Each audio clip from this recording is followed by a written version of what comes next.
Hey guys, welcome back to another video. My name is Sabrina Henley, and in this video I want to share with you just maybe 4 different things that I think can help you transform your life. I am a big proponent and an advocate really of personal development, self-improvement, professional development, whatever it takes for you to be your best self, understanding that transformation never stops. It is a continuous cycle.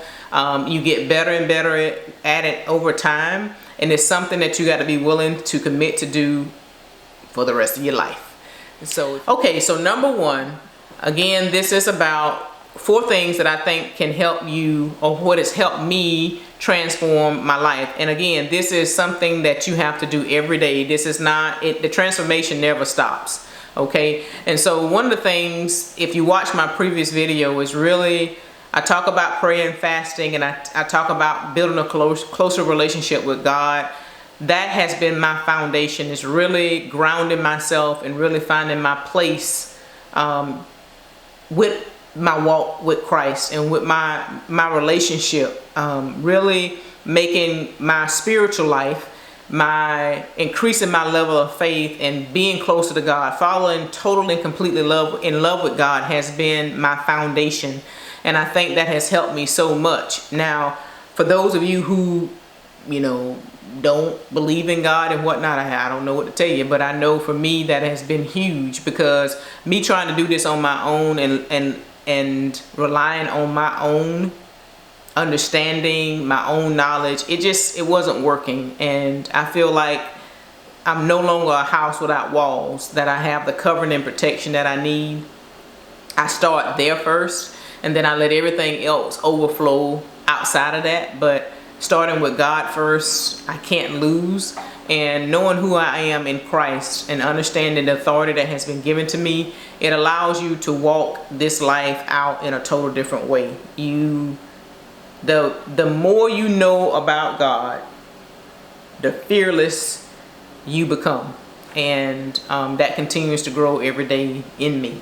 So number 2 is something that I think, I know a lot of people struggle with, is admit, accept, and decide.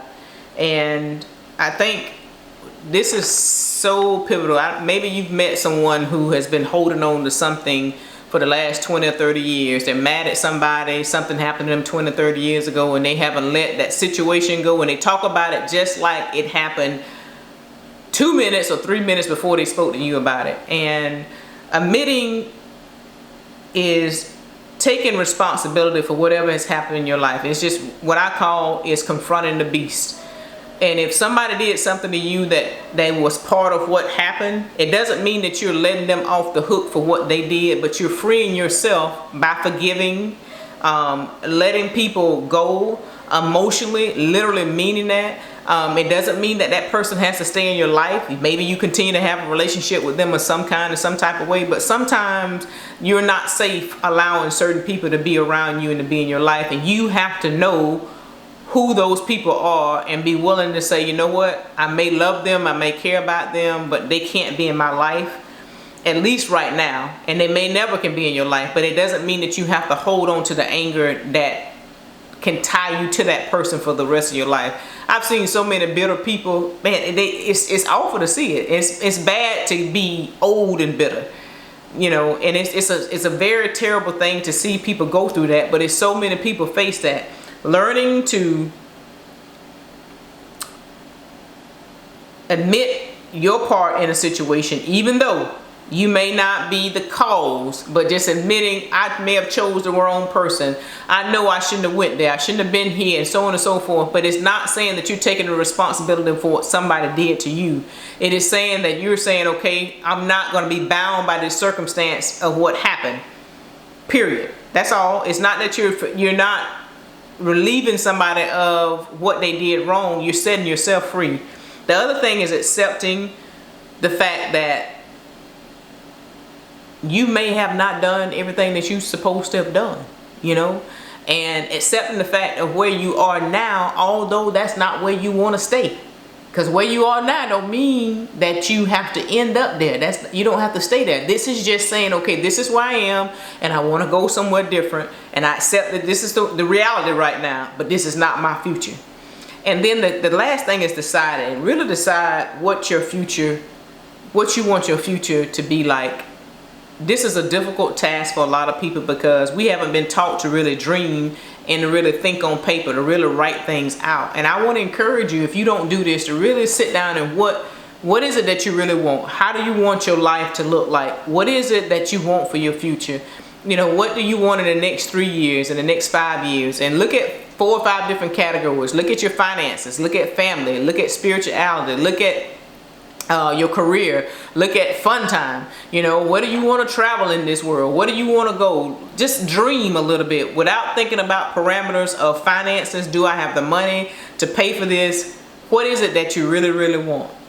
And write it down on paper, something that you can go back and revisit it. Get it out of your head and put it on paper. Get it out of your head and put it on paper. Number 3 is finding your fuel. And that is what energizes you. What are you passionate about? What really gets you going without it being an external source? So oftentimes we rely on people so much that we can't do nothing by ourselves, right? So if this person is not there with me, then I can't do it. If I don't have a man in my life, I can't do it. If I'm not dating somebody, I can't do it. Find what's internally inside of you, helps you stay motivated and helps you stay inspired to keep moving forward. And don't make it about other people. But number 4 is having a strategy. Like I said, writing your dreams down on paper, really sitting down and figure out what is it going to take me from get to point A to point B, and not making an excuse when you don't get there. I can make an excuse of why I don't record videos, but the true reality of it is I just got to pull this camera out and do it, right? So if there's a goal that I have set, then I need to reverse engineer and figure out how I need to get to that goal that I have set before me. That's important, to really sit down and create a strategy. Don't overthink it, and sometimes, you know, you may not even have time to write things down, but overall in general, what is it that you want to accomplish, and what do you think right now with limited resources and information will it take for you to get there? What is it that you're thinking right now is going to help you get to that place that you want to be? And that may change over time, and that's great. That's why you write it in pencil. It's great that you can scratch something out or scratch through it and change it, but that doesn't limit you from transforming. I think every day we should look at ways of how we can improve our life in some way, shape, form, or fashion. Whatever that may be for you, look at ways where you can improve. Whether it's your skincare, whether it's your hair, whether it's your teeth, whether it's your, you know, your health. What are some of the ways can I improve my life right now? Personal development never stops. Professional development never stops, right? Self-improvement never stops. So I always think about the ways that you can improve yourself to make yourself better, so you can, you know, really be proud of yourself. It's great to have other people proud of you, but what are you proud of? What is it that you really want? So be proactive versus reactive, not allowing life to happen to us, but really us creating the life that we want. So I hope that this video finds you well. I look forward to seeing you in the next video. Make sure you click on the next video that shows up on the screen, and I will see you then. Take care, everybody. Be blessed. Bye-bye.